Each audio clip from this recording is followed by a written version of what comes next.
This is Smithy.tv. Hey, this is Kenny Robinson breaking down the news. It's another Monday, a manic Monday, and a lot of mania going on stateside because the president, you know, the Kenyan-born Muslim criminal, war criminal traitor, Barack Obama.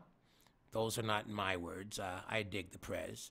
But he is actually, he met with Raphael Castro, and they shook hands, and they're saying, "What is this now? We're gonna have a relationship with Cuba," and people are incensed. They're even going back to the Cuban Missile Crisis, which really could have been called the Kennedy Missile Crisis, because there really wasn't that much of a crisis for Cuba. They're like, look, the Russians are helping us out. They got missiles here to make sure you guys don't invade us. And the crisis is if you try to invade us.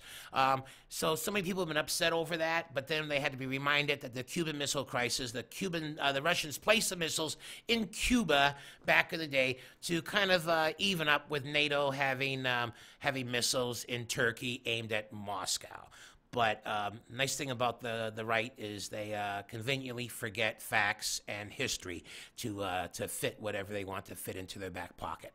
So the president is trying to make friends with the Cubans, and the people that hate it the most are the ones that every time they come to Canada, they say, "Where can I get a Cuban cigar?" You know the types.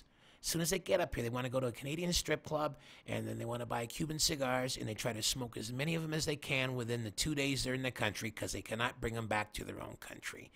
And they're worrying about what's going to happen. Well, they haven't changed yet. Well, guess what? The embargo and the boycott of Cuba over 50 years hasn't changed anything, okay? They're still there. They're driving the cars that the Eastern Bloc countries, Eastern Bloc, is that word even still usable? That the Eastern Bloc countries have been selling them for years. So sure, you may go down there and see something that you saw in Godfather 2 in a lovely pastel shade, but you're also going to go see a Lada.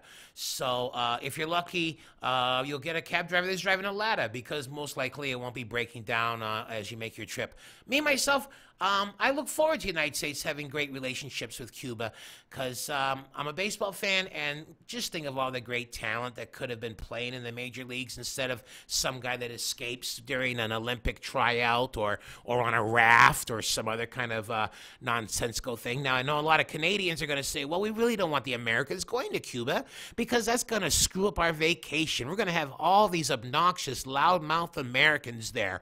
And the only thing I think that Canadians are concerned about is that they will be louder and more obnoxious than the drunken Canadians who are cashing in on all you can drink for free deals with their hotel packages.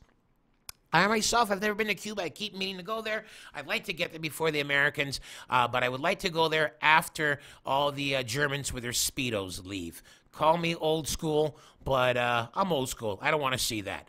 So I look forward to the United States burying the hatchet with Cuba. I think the time is come and gone, and the way how America is. Well, not with many friends in the Middle East, only a few more friends in Africa. I think Latin America is where America really needs to concentrate. So if you become friends with the Cubans, it'll make it easier to be friends with Venezuela. And so on and so on and so on. So looking at that, I say it's another great thing that President Obama has done, finally being mature and burying the hatchet. Maybe the mob they lost seriously in Cuba with the fall of Castro. But here's something to think about, folks. Once again, getting back to my baseball theory, I actually may try and write a movie script, huh? Fidel of Dreams, because everybody knows that Adolf Hitler wanted to be an artist, and everybody said, "What is that?" And he goes, "It's a world without varmint." And they said, "Well, we don't think we want that." But Castro had been drafted, and he was in the Yankees organization. He was a pitcher. So you know what? I'm saying if Castro could have developed a third pitch, maybe a slider, okay? Maybe if he had better control over the outside corner, there may never have been a revolution in Cuba.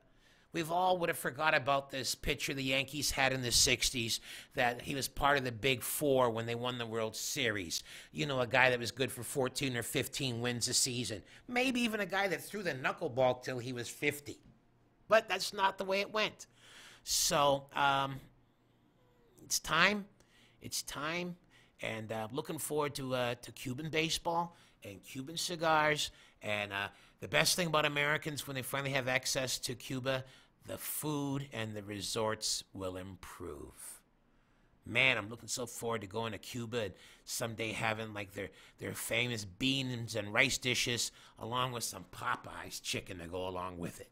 Anyway, this is Kenny Robinson. This is Breaking Down the News. This is another Manic Monday we've survived. Now, enjoy yourself. Bye-bye.